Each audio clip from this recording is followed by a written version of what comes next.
Welcome to From Rome Info video here at the Piazza Santa Maria Maggiore near midnight. I've arrived a bit early, so I'm having myself a little evening snack.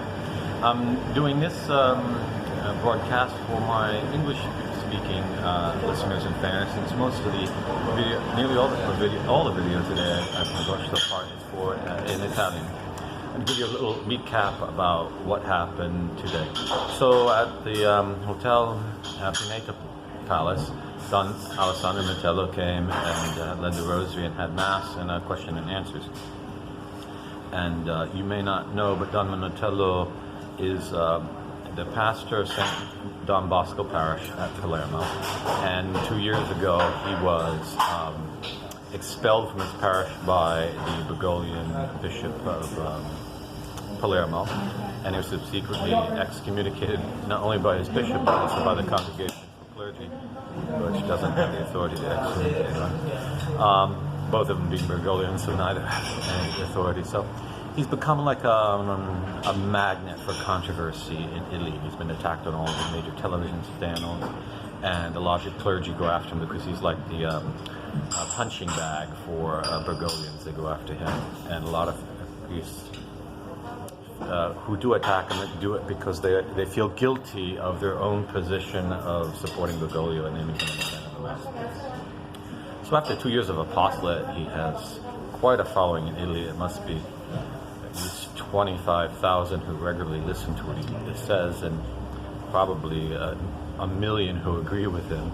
And he recently went on a world tour to Argentina, to Brazil, to Paraguay, to Uruguay, to Colombia, then to Spain, and he was in Lourdes on the 11th. Then he went to Milan, Florence, and Rome is his last stop, and his way back home to Palermo in Sicily tomorrow. So he led the rosary, and then he had the Holy Sacrifice of the Mass on the Tridentine night. And after each decade of the rosary, he gave a little meditation, like catechesis. And at Mass, this homily, the theme was formal schism, how being in communion with Bugnolo is an act of formal schism, and the true church and the false church must separate, and we who recognize Pope Benedict need to give a good example on that. So he emphasized the fact that priests can't name a heretic in the canon of the Mass, nor can they name an anti-pope in the canon of the Mass. And it's completely unjustifiable for a priest to deceive his faithful or lead them astray or not examine the evidence. So Don Minutella's emphasis is on schism and telling the people to avoid schism, and pointing out that you can't be in the state of grace if you're in a schismatic church, okay? And you knowingly are. So that was the substance of his video. Now I hired a crew, and they did a live broadcast of the Mass and his preaching and the question and answers afterwards. And if you didn't catch it, it's going to be uploaded to YouTube this week.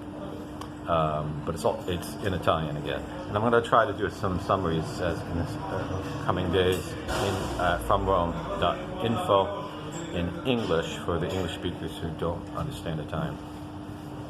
It was very edifying, and everyone there, being in a room of like 40-50 people, all recognize Pope Benedict as a chief pope, is quite inspiring, and everyone seems to be very cogent and able to explain it. So I did 2 interviews, just spontaneous, with 2 Italians, and they all could explain it much better than almost any priest you would ever meet, except maybe Father Owens, who's an expert in it, and Father Kramer.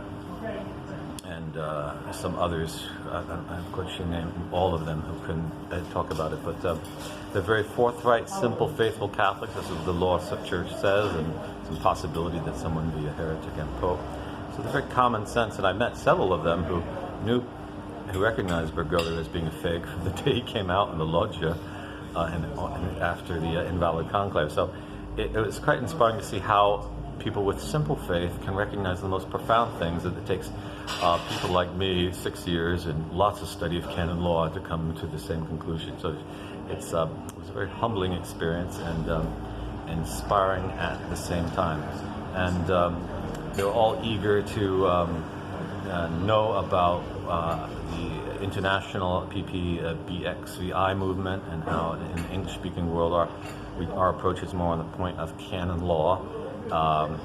Obviously, on heresy, you would see that Bugnolo is not the Pope, but recognize that Benedict is the true Pope based on canon law, which is a different approach than the Italians, because there's been so many governments in Italy over the centuries. They don't have as much sensibility to the law as English-speaking Catholics. We each approaching it from a different point of view, and it's complementary. So I had an opportunity to meet Don Minutella, but unfortunately I didn't have a chance to interview him because I had another engagement. I promised a scholar who was visiting from overseas to dine with him, and happened to be just tonight. So I hope to interview Don Minutella in the near future in person as soon as I get the opportunity. So this has been a short little report from my own info video for you English-speaking Catholics. I just want to point out how today's event here at Rome proves that there is no universal acceptance. There never was. Lots of Italians did not accept Bugnolo from the day he was elected. They saw he was a fake and a false. So just more evidence to show these silly theories of these laymen who are out to make money off religion and not really preach the truth. In this, I want to add one last thing. I am not a religious, I'm a hermit, but nevertheless I've been trained as a religious and I'm not a priest. I've always felt that laymen should not be running apostolates. I'm very traditional. I think that should be run by priests and religious. We have the training, we have the formation, we have the spirituality, and we've given up everything for our Lord. Laymen who are married and running a business and turning teaching the faith into a business are involved in a certain sort of sense, I'd say sacrilege. It's a very Protestant idea. You would never find it before the council. And the fact that lay people are listening to other lay people and not to clergy and priests is just not Catholic. It's not the history of the church. Laymen have never had a role in teaching. And just as St. Paul says he doesn't permit women to speak in church, he wouldn't permit laymen to speak in church either. So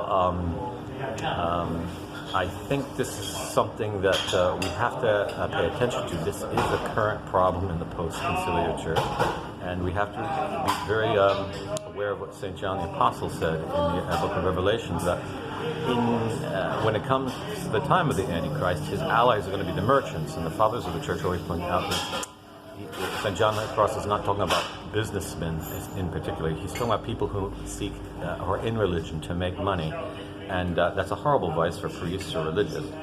But it's certainly also a horrible vice for laymen. Laymen should be making their living in non-ecclesiastic affairs.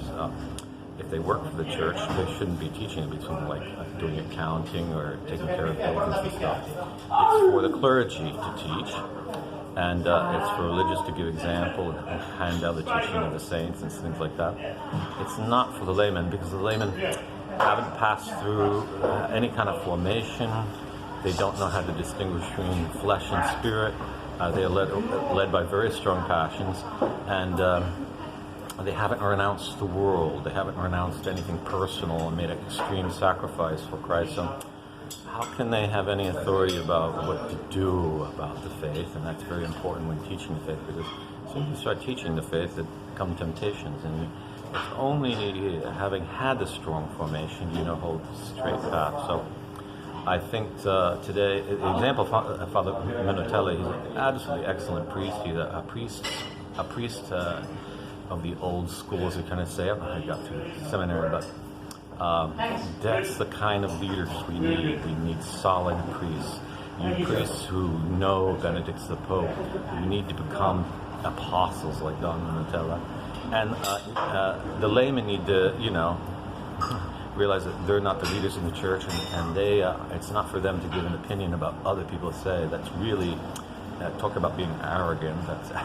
And it's just exactly what the whole Protestant Reformation is run by laymen. Remember, there are some ex-priests like Luther, but it's mostly laymen telling people what to believe, and that's just not Catholic. So it was a wonderful experience today, and I hope to bring you more reports like this from Italy, and more video content, since that's the modern way. So God bless you, and thank you for supporting from Rome.info. I only can do what I can do here because of your support. God bless. Amen.